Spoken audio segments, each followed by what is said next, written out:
अखिलेश के सिपाही की इमरान मसूद से लड़ाई, यूपी में बड़े भाई की जंग पर सियासत गरमाई, सपा कांग्रेस में अनबन के मिले संकेत, क्या अखिलेश भी हो गया बहुत ज्यादा नाराज। कांग्रेस सांसद के बयान पर सपाइयों में दिखा आक्रोश, बड़े भाई की भूमिका में उलझे नेता, सुनाई ऐसी खरी करी, दिल्ली तक हलचल बढ़ी, राहुल गांधी को भी लपेटे में ले डाला। फिर एक बार कांग्रेस सांसद इमरान मसूद ने ऐसा बयान दे दिया है जिसने सियासत में भूचाल सा दिया है, क्योंकि 2024 के चुनाव में जिस अखिलेश और राहुल की जोड़ी ने बीजेपी को यूपी में बड़ा झटका दिया था, अब उसी गठबंधन के नेताओं के बीच बड़े भाई की कुर्सी को लेकर जुबानी जंग शुरू हो गई है, जिसने दिल्ली तक हलचल बढ़ा दी है। क्योंकि एक तरफ कांग्रेस सांसद इमरान मसूद ने दावा कर दिया है कि समाजवादी पार्टी को यूपी में 37 सीटें राहुल गांधी की वजह से मिली है। दूसरी तरफ अखिलेश यादव की सिपाही और सपा सांसद रामाशंकर राजभर ऐसे भड़के कि इमरान मसूद को चुटभैया नेता तक बता दिया। इतना ही नहीं, कांग्रेस आला कमान से उनके खिलाफ कार्रवाई की मांग कर डाली।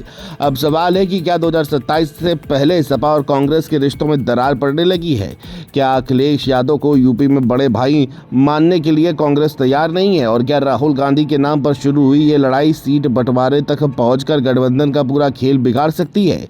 इस वीडियो में आपको सब बताते हैं। दरअसल पूरा विवाद यूपी में बड़े भाई की भूमिका को लेकर शुरू हुआ है। समाजवादी पार्टी का सीधा गणित है कि 2024 के लोकसभा चुनाव में उसके 37 सांसद जीत कर आए। कांग्रेस को यूपी में 6 सीटें मिली, इसलिए 2027 के विधानसभा चुनाव में समाजवादी पार्टी खुद को गठबंधन की सबसे बड़ी ताकत मानती है। सपा नेताओं का मानना है कि उत्तर प्रदेश में संगठन, कार्यकर्ता और चुनावी जमीन अखिलेश यादव के पास ज्यादा मजबूत है, इसलिए सीटों का फैसला हो या चुनावी रणनीति, गाड़ी की अगली सीट पर समाजवादी पार्टी ही बैठेगी। लेकिन कांग्रेस के कुछ नेता इस दावे को इतनी आसानी से मानने को तैयार दिखाई नहीं दे रहे हैं। इस बीच कांग्रेस सांसद इमरान मसूद ने साफ कहा कि देश के अंदर असली बड़े भाई राहुल गांधी हैं। इतना ही नहीं, उन्होंने समाजवादी पार्टी की 37 सीटों की जीत का श्रेय भी राहुल गांधी को दे दिया। इमरान मसूद ने सवाल उठाया कि अगर समाजवादी पार्टी अपने दम पर इतनी मजबूत थी तो 2022 के विधानसभा चुनाव में ऐसा प्रदर्शन क्यों नहीं कर पाई? यानी इमरान मसूद का सीधा तर्क ये दिखाई दिया कि 2024 में संविधान और राहुल गांधी के नाम पर दलित और मुस्लिम मतदाता गठबंधन के साथ जुड़े और उसी का फायदा समाजवादी पार्टी को भी मिला। जैसे ही ये बयान आया, अखिलेश यादव के सिपाही रामाशंकर राजभर ने मोर्चा खोल दिया। राजभर ने इमरान मसूद को याद दिलाया कि वो 2009 से लगातार चुनाव हारते रहे और 2024 में समाजवादी पार्टी के समर्थन से ही संसद पहुंच पाए। राजभर ने सवाल उठाया कि जो नेता सपा के समर्थन से जीता वही अब सपा की ताकत पर सवाल कैसे उठा सकता है? बात यही नहीं रुकी। सपा सांसद ने इमरान मसूद की तुलना असदुद्दीन ओवैसी और हुमायूं कबीर से कर दी और कांग्रेस आला कमान से उन्हें नोटिस जारी करने तक की मांग कर डाली।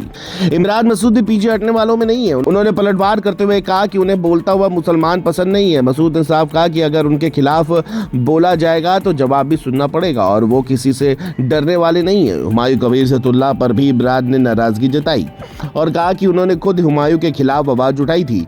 यानी सपा सांसद का हमला आया तो कांग्रेस सांसद ने भी शब्दों की तलवार निकाल ली। अब एक तरफ सपा का सांसद कांग्रेस के बड़े नेता को छुटभैया बता रहा है और दूसरी तरफ कांग्रेस का सांसद सपा की 37 सीटों का श्रेय राहुल गांधी को दे रहा है।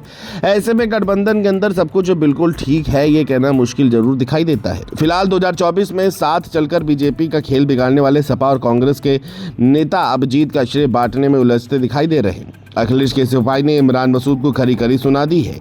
इमरान ने राहुल गांधी को असली बड़ा भाई बता दिया है और 37 सीटों पर ऐसा दावा कर दिया है जिसने सपाइयों का पारा चढ़ा दिया है। अब देखना होगा कि अखिलेश और राहुल इस आग को ठंडा करते हैं या बड़े भाई की ये जंग मिशन 2027 से पहले सपा कांग्रेस के रिश्तों में कोई नया सियासी भूचाल लेकर आती है।